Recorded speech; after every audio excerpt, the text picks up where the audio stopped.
Game. Hi, Ms. Chavez. I have a question for you. For future generation of your family listening to this year from now, is there any wisdom you want to pass on to them? What would you want them to know? Gustong malaman nila na dapat magsumikap lang.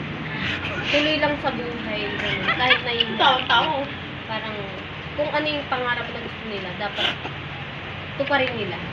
Hanggang makamit nila. Wow, that's great. And next question.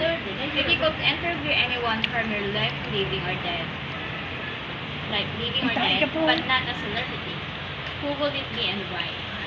Yung lola kong namatay.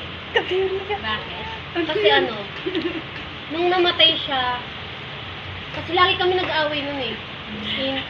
Parang mama yun ang papa ko. Nung namatay siya, ayun yung araw na nag-aaway din kami. Nasampan niya ako. Parang hindi ko man lang nagawang magsuot. It's really sad. Iyak mo. Hindi natin yan, hindi ako Next question. namot. How would you describe yourself? Ano ko ba madidescribe? Ano ba? How would you describe? Paano mo may i-ano yung sarili mo? Palaban.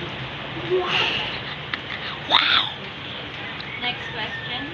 When and where you were born? Pinanganak August 25, 2000 ako pinanganak sa Makati. Okay. Where did you grow up? Right. Parang naging independent din. Where did you grow up? Saan ka lumaki? Akala ko Where did you grow up? Sa Kamalaki. andun sa Tanasora. Doon! Thank you, Ms. Janice, for your wonderful answer. Akala ko